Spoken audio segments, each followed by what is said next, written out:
Dito naman tayo sa ating trading. EUD versus CAD, Canadian. So Australian Canadian na tayo. So today is Sunday, in the middle of the night, mga mamayang alas 12. After that, mag-umpisa na yung market sa Forex. So yung dito muna tayo sa Australian versus Canadian. So nakita na natin dito na yung nilagay ko na ay horizontal dito sa support level, nawala na, tumaas na. So ginawa ko dito para klaro talaga na lumagpas na siya sa sa resistance natin. Ayan, tumaas na siya, naging bullish na siya. So ngayon meron na ako nakalagay dito buy sa last Friday ba to. So posible ito hanggang dito, ilang pips niyan hanggang dito, 740. So 740 hanggang dito, kasi nandito yung nilagay ko na inclination. Nakita ko yung direction niya is pababa, pero naging inclination siya, downtrend siya lahat. Makita natin ito para that point malakas yung pababa niya. So posible yan na hanggang dito, tumama naman dito or babalik. So nakita ko naman dito na yung sa RS natin hindi pa naging overbought pa siya, nandito pa siya sa above the 50. So posible aabot siya dito, dyan siguro. Kung halimbawa may resistance na dito, ito baka meron, pero baka yung inclination natin na ginawa ito slope, baka tumama ito top to top. Lagyan natin top to top. Example, baka dito hanggang dito, yan, lampas, balik, mag-retracement siya. So baka hanggang dyan, kasi malakas yung pababa. Tingnan natin sa 1 week. O tingnan mo yung sa 1 week. Yan, pababa. Dito sa 1 week naman, siya dito sa pataas siya, nandito siya sa below 50 pero papunta pa siya. Yung stochastic naman nito nandito sa baba, pero nag-cross na siya. So ito posible na pataas to hanggang dito sa natin. So kung tingnan natin sa 1 month, so yung direction talaga 1 month pababa. So may mga posible ito na baka hindi natin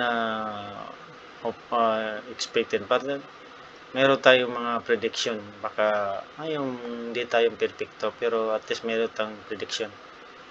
So ngayon balik tayo sa day 1. So tingnan natin sa 4 hours kung ano ba talaga. Yung sa 4 hours na siya, may 1, 2, 3, tatlong consecutive na bullish. So posible yan. Pagdating dito, naging siya, kasi may resistance tayo. So naging siya dito, naging humina siya. Titingnan natin bakit humina dito sa 1 hour. Ayan, naging na siya, consolidation na siya, baba, ganyan. Pero may mga pangalan to, mga pattern na to na candlesticks, kasi itong candlestick na to may mga posible na to. Baka yung sa pattern natin may nakita tayong pattern na pagka may cross sa taas, sunod-sunod, okay lang ba ito, baka bumagsak. Pero ito, nandito pa lang. Pero hindi natin, kasi sa 1 hour naman nakatop na siya, pero sa 4 hours naman nakatop pa rin siya. Yung sa D1 naman nandyan pa, hindi pa nag-overbought. So yun, mas maganda natin tingnan natin ng taas yung time frame, kasi lalo na tayo confident niya baka ito tumaas o baba. Yan. So at saka yung sa moving average natin, ito palitan natin to, kasi 10 pala to. Palitan natin na SME 20. So ngayon, titingnan natin din sa ating mga yung market natin na display. Kung mayroon ba talaga kasi yung gold ngayon mataas eh. So ano ba yung sa atin? Australian Canadian. So titingnan natin to. Yung Australian Canadian dito naka-green. Ito medyo good. 0.3, 30%. Yung gold niya naka-green, 0.3 pa rin. Yung Bitcoin taka USD, malakas yung Bitcoin. Taas, crude oil, magtakas. Titingnan natin dito, yung Australian, 0.3, malakas talaga ang Australian dito. Pero yung USD, neutral. Yung CD naman, negative 0.01%. Canadian, 0.08. So, down ang Canadian. Tama din natin. So, Australian, Canadian. Wala rito, Australian USD lang. So, yung Canadian, down. Yung Australia, mataas. EUD. So, posible na bukas, may mga advantage sa'yo. So, yung gold ngayon, mataas. Medyo mataas, 0.3. Baka ito, effective sa news na talaga sa US kasi yung may bagong news na may tornado naman, nasira yung mga commercial o other mga establishment sa saan ba yun? Sa Kentucky, sa Illinois pa yun, may tornado. So may apekto, pero I think hindi naman yan pang long term. Short time lang yan, o short days lang yan. Madali naman sa recover. Tsaka yung economy na, madali lang din. Hindi naman yun parang down talaga. It's only recovery very fast. So ngayon, itong andyan Australian Canadian, so nakita natin kung halimbawa titingnan natin dito, may mga symbolic na ito, yung leg niya nasa taas, tapos yung volume nasa baba, mataas yung ano niya. Tapos karamihan natin makita natin ganito, pababa, pabalik siya, pero hindi pala na. So pabalik siya, pabaliktad, dapat siya pabalik. So ibig sabihin reverse siya. So dito yung may signalis tayo. Halimbawa, kasi pagka galing ka dito, karamihan na makita na to pattern, tapos simbolo niya green or bullish, pero ito baba, taas yung leg niya sa likod, pataas. Instead na pabagsak siya, pero hindi. Yung ano niya, yung pattern niya is pabiris. Pagdating nito, mayroong isang pula. Yung pula naman, bearish. Ito bullish to. Ito bearish. Yung direction naman dito is pababa. Yung leg naman taas. So, nakita natin na ang direction talaga dito na hindi natin mamalaman talaga. Akala natin pabalik. Yung pala pataas. Ngayon, nakita na natin pala dito sa ating chart natin na sa pin base. So mahina yung Canadian CAD, malakas yung Australian. So ngayon yung setup natin nandito na. So hihintayin natin kung tama ba hanggang dito yung ano natin. So may pips tayo na 1,000 pips pala to kanina, ayan. 1,100 pala to, 103. So, may posible tayo maka-profits dito. Hihintayin natin na. At saka, yung binabasihan natin, tingnan natin. Yung stochastic natin, naka-drop lagi sa baba. Umpisa dito, may pattern natin, baba. Naghiwalay na siya. Yan. Bababa ng bababa siya. Yan. Yan, baba tas drop siya talaga. Yan, kung baba lagi, baba lahat. Baba lahat. Posible na may overbought naman to kasi tapos na siya sa sa oversold. Hindi overbought, pero yan nga, follow lang tayo sa ating indicator kasi yan din natin nakakuha. Pero itong naiwan ko, hinahayaan ko na lang kasi alam ko na ito, yung sa akin, babalik yan. Mayroon akong prediction na ito, na nakita ko to, tsaka yan. Pero hindi pa natin alam kasi yung market, palusok lang minsan, palusok, pagbaba, ano lang. Pero at least meron ta. Kung sakali na pabalik yan, papala rin tayo na may profits. Pero kung hindi, gawin natin is cut loss na yan, is stop loss na yan. Okay lang basta at least walang maiwan. Kaya nga minsan na yung ginawa ko, hindi ko magano ng mga dating ng mga 500, 400 na yun. Kasi maglagay mo na para sigurado, mga 1,000 pips yung sigurado ko. After sa 1,000 pips, daya ako mag-confirm na mag-entry ko. Kasi gaya dito, kung halimbawa hintayin ko dito, kung sakali, akala ko, yun to, mataas na to. Yung confirmation natin is, ito, volume, mataas na yung volume na. Baka hindi pa tutuloy, babalik agad. So, mayroon ganyan. So, kailangan natin na yung confirmation natin dito, yan, lagpas na. So, yan, naka-profit na tayo. Naka-umpisa na tayo profit. So, ngayon, bukas yung forex niya sa madaling araw or 12 midnight. So, ito, magsimalakas yung Australian. Ayan, tuloy-tuloy na. Tingnan natin yung malakas na iba. Yung malakas na ito is GPP. GPP Euro. Yun, dito. GPP, British, Australian, it's France, this Europe, then GPY o Japan Yen. So, yan ang mga medyo maganda ang ano na yan. So, dito naman to sa EUD, GPY kasi yung Australian Japan Yen also, yung Japan medyo mahina, pero mataas yung Australian. Positive siya pero mataas yung Australian kaysa Japan Yen. So, ito, posible natin may pabor to sa Australian. Ito, nakita natin to na naging sideways siya dito. Ito, pero maliit lang to. Ang 500 plus lang, 555 pips lang.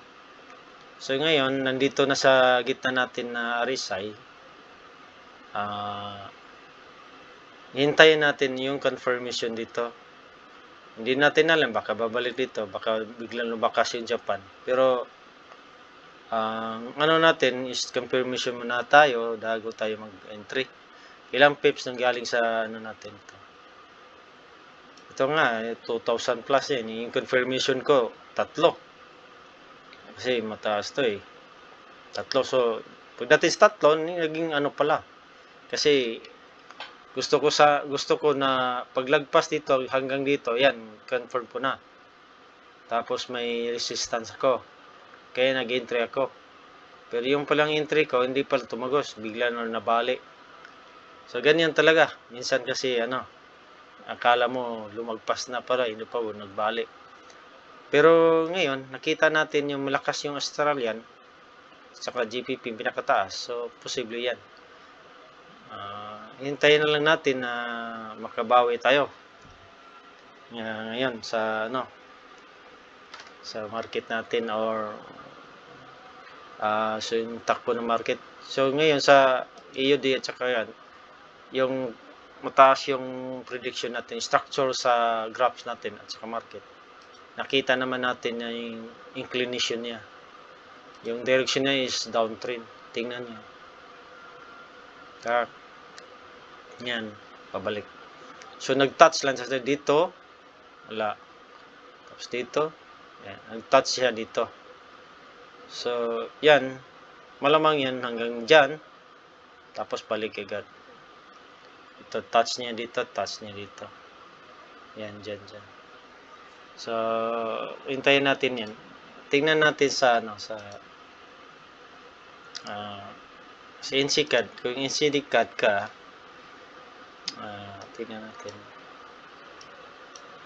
Yan, marami natin sa So, yung CD card ka naman, para magandang tingnan natin. I-erase natin yung iba. Ito ang top natin, halimbawa. NCD CAD, New Zealand at sa CAD. So, tingnan natin kung New Zealand is down. Kanya dyan is second din. So, medyo mahina yung mga ano nila, market. So, posible na mahina ang movement siguro. So, ngayon, titingnan din natin kung ano bang structure niya, tsaka anong direction. So, nakita natin dito na nakakurba siya ganito. Tapos ito malakas. Tapos yung RSI natin below 50. So ito naging ano siya. Kung umpisahan natin dito, nasa touch siya sa overbought. Dito sa overbought touch, kunti lang. Umpisa dito, bumaba na. Yung pagbaba niya, bumalik. Tapos akala natin nandito banda, tataas. Pero below na siya ating resistance dito. Yung pala, pabalik siya. So, naging overbought na siya dito. Hour sold. So, tuloy-tuloy ang ano niya. Hanggang tumaas, tapos tuloy pa. So, kung nakabase ka dito, mas maganda. Umpisa. Ngayon, itong simbolo na to, parang ano siya. Malapit na siya hindi naman natin na-cap. Kasi, cap, ganun. Tapos dito, posible din na-cap. Baliktad. Kasi umpisa dito eh. Yung cap naman baka tuloy-tuloy pero naging bumalik siya dito. Naging retracement dito. So, titingnan natin bakit nangyayari siya. So, tingnan natin ito sa banda. Ngayon dyan. May support tayo. So, ito. Naging support. Ngayon, ilang pips yan na tumaas na yun? 3 consecutive na candlestick. So, ito, nilagay ko ng resistance. Pagka lagpas ng isa yan, baka pwede na tayong mag-entry ng ano. Pag halimbawa, magpas na ito. Pag halimbawa, lagpas na ito. Yan. Pwede na tayo mag-entry kasi ito, 1, 2, 3. May ano na tayo. Confirmation. Pero pagdating dito na bumalik, ayan. Kasi yung cap na pabaliktad, kung sumahin natin ito cap, pabaliktad, may posible tayo na maging downtrend siya. Kasi yung cap natin na pattern, kung basehan natin is pabalik, pa downtrend. So ito, NZD CAD is medyo mahina siya. Halos magkano lang siya, 0.01, 0.08% minus. Mataas yung New Zealand kaysa CAD. So, ngayon, baka ito dahan-dahan ito pataas.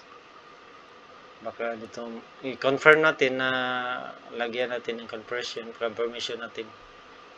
Ito. Baka yan. Pag isang pa yan, haabot siya dito. Ayan. Pwede na tayo diretso na. So, nakita din natin na bumuka na dito yung stochastic natin. Paumpisa. Pero dito, hindi pa lumating sa 50. Neutral o gitna. So, may posible tayo na makalagpas yan.